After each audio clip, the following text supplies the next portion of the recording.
¿Cómo medir la correlación? La correlación es la analogía de la asociación.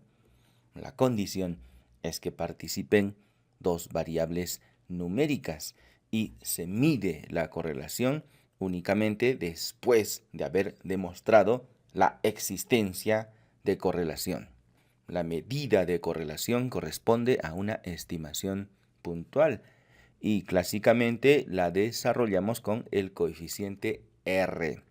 Nuevamente, después de haber demostrado la existencia de la correlación mediante una prueba de hipótesis. El coeficiente de correlación R de Pearson varía entre 0 y 1, pudiendo ser positivo, en cuyo caso hablamos de correlación directa, o negativo, en ese caso diremos que la correlación es inversa. Vamos a trabajar con una matriz de datos donde la variable de supervisión es una variable numérica. Y correlacionar variables numéricas no trae mayor complicación, porque si una aumenta y la otra también, hablamos de correlación directa. Pero si una aumenta y la otra disminuye, o al revés, cuando una disminuye y la otra aumenta, hablamos de correlación inversa. Pero esta vez vamos a ir un poco más allá y vamos a incluir a las variables categóricas en esta correlación. Para ello, necesitamos modificar nuestras variables previamente. Necesitamos darle dirección a cada una de estas condiciones. En la variable hábito de fumar, si una persona fuma, entonces debiera llevar la numeración más alta. Si una persona no fuma, debiera llevar la numeración más baja. Veamos cómo está. Etiquetas de valor. Si fuma, número 1. No fuma, número 2. Está invertido. Y lo mismo ocurre para la infección. Si infección, número 1. No infección, número 2. En hemorragia. Si hemorragia, número 1. No hemorragia, número 2. Y en control prenatal, sí control, número 1. No control, número 2. Vamos a invertir estas cuatro variables antes de realizar la correlación. En el menú Transformar, recodificar en las mismas variables. Vamos a trasladar nuestras variables categóricas en valores antiguos y nuevos. Toda vez que encontremos el número 2, lo vamos a reemplazar por el número 0. Añadir, continuar y aceptar. Regresando a nuestra matriz de datos, ahora vemos que todo se trata de 1 y 0. El número más alto debe ser aquel que tiene la condición. Número 1, si fuma. Y número 0, no fuma. Incluso podríamos cambiar su etiqueta en vista de variables. Vamos a valores. Y toda vez que alguien no fume, diremos que es el número 0. Cambiar, aceptar. Y lo mismo vamos a copiar para el resto de nuestras variables categóricas dicotómicas. Volvemos a vista de datos y ahora sí, vemos que quien fuma tiene el número más alto, el número 1, y quien no fuma, el grupo de referencia, tiene el número 0, y lo mismo para el resto de mis variables. Ahora sí, ya puedo hacer la correlación. En el menú Analizar, Correlaciones bivariadas, ingresamos todas nuestras variables, incluyendo la variable de supervisión. Por defecto, la correlación que se va a realizar es la correlación de Pearson. Trasladamos nuestras variables y le vamos a dar clic en Aceptar.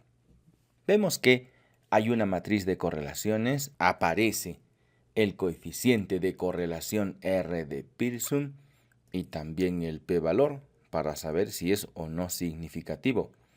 Pero en este caso no pretendemos desarrollar una prueba de hipótesis, sino una estimación puntual a través del coeficiente R.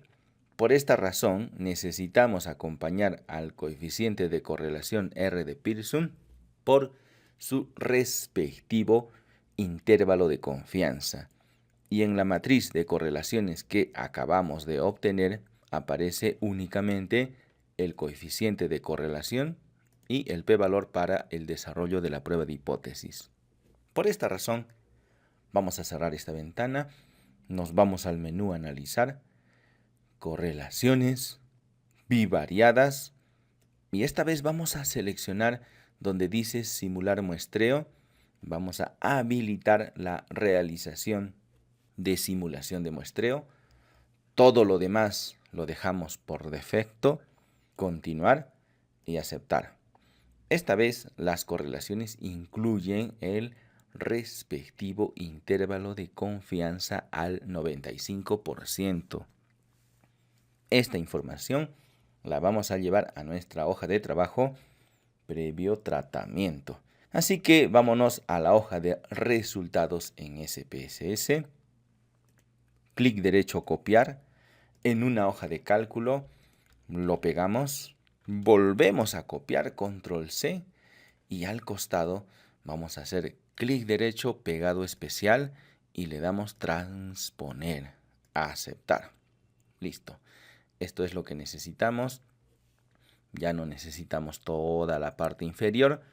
Ya lo podemos borrar. Clic derecho eliminar. Al mismo tiempo vamos a ver que al final aquí tenemos a nuestra variable peso del recién nacido.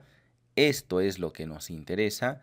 Así que el resto también lo podemos borrar. No estamos buscando una matriz de correlaciones. Tenemos una variable de supervisión. Por eso la correlación que buscamos es de cada una de las variables respecto de el peso del recién nacido. La última fila tampoco es interesante, la vamos a eliminar. Al mismo tiempo y revisando nuestra hoja de trabajo, solo necesitamos la R de Pearson, partiendo de la premisa de que ya sabemos de que existe una correlación entre cada una de estas variables respecto de el peso del recién nacido. Así que se supone que todas son significativas. De hecho, en nuestros resultados, el software ha marcado con 1 o 2 asteriscos a todos aquellos valores que ciertamente son significativos. Así que necesitamos el valor de R y luego su respectivo intervalo de confianza. Algunos se preguntarán, ¿es que acaso no es importante también el p-valor, la significancia asintótica bilateral? Eso es para la prueba de hipótesis. En este momento estamos realizando la estimación puntual y su respectivo intervalo de confianza, partiendo de la premisa de que ya sabemos que existe correlación. Por eso, en nuestra hoja de cálculo en Excel, vamos a eliminar todas estas columnas que sirven para calcular el intervalo de confianza, son parte del proceso intermedio, pero no son parte del resultado final. Así que vamos a eliminar y ahora sí, ya puedo llevarme todos estos valores y para asegurarse de que el orden de las variables es el correcto, también podríamos llevarnos su nombre y en nuestra hoja de trabajo tendríamos que incluirlos a los que están en la columna de la izquierda a los nombres.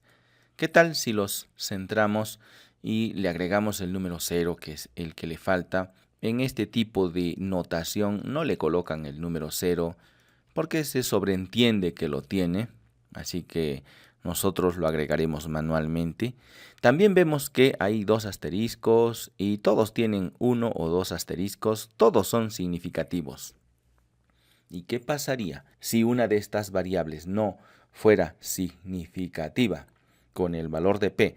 Entonces, si no puedes demostrar la existencia de correlación, no tiene ningún sentido de que midas la fuerza de correlación. En ese caso, simplemente te tocaría eliminar esa celda, esa fila, donde no existe significancia estadística. No es nuestro caso, se lo vamos a dejar. Adicionalmente, nuestras 4 primeras variables son categóricas, las 4 últimas son numéricas y vamos a decir de la siguiente manera. Si la hemoglobina sube, entonces también sube el peso del recién nacido, porque su coeficiente es positivo. no todos lo son. Ya ves que en la parte superior hay coeficientes negativos, son correlaciones inversas. Pero veamos las variables numéricas en primer lugar. Si la edad gestacional es muy corta, está muy disminuida, entonces también estará disminuido el peso del recién nacido. Si uno disminuye, el otro también. Eso es una correlación directa. Si el intervalo intergenésico, el tiempo que hay entre dos gestaciones es muy corto, entonces también corto es el peso del recién nacido. Es una correlación directa. Uno disminuye, el otro también disminuye. Si uno aumenta y el otro aumenta, eso es correlación directa. Si el índice de masa pregestacional está disminuido, entonces también está disminuido el peso del recién nacido. Eso es una correlación directa.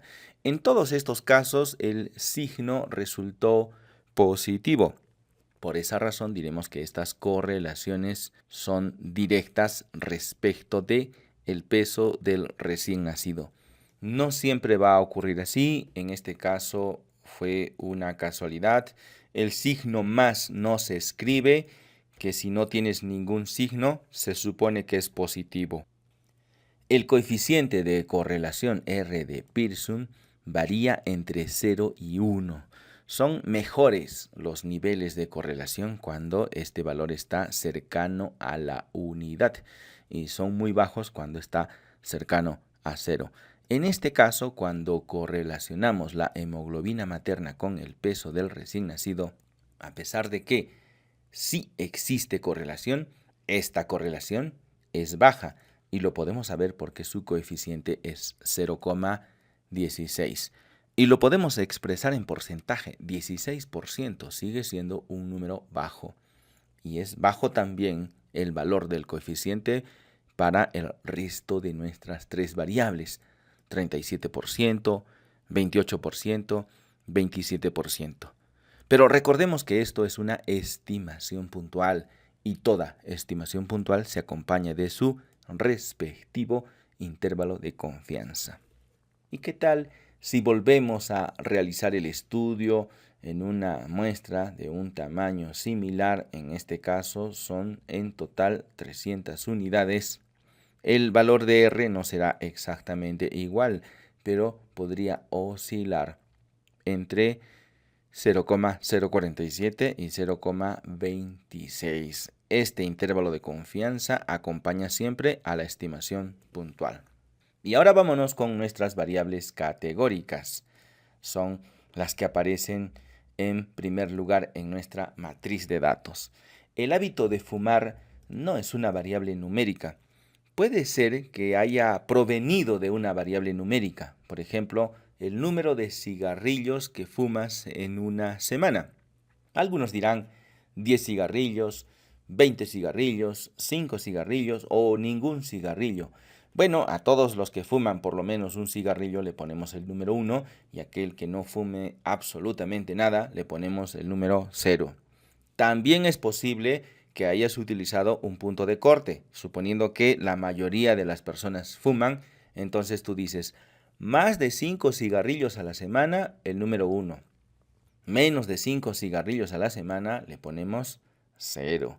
Es decir, que esta variable hábito de fumar bien pudo haber sido originalmente un conteo y lo mismo puede ocurrir para el resto de nuestras variables. Bien pueden provenir de una variable numérica, de una variable ordinal, que fueron categorizadas y dicotomizadas.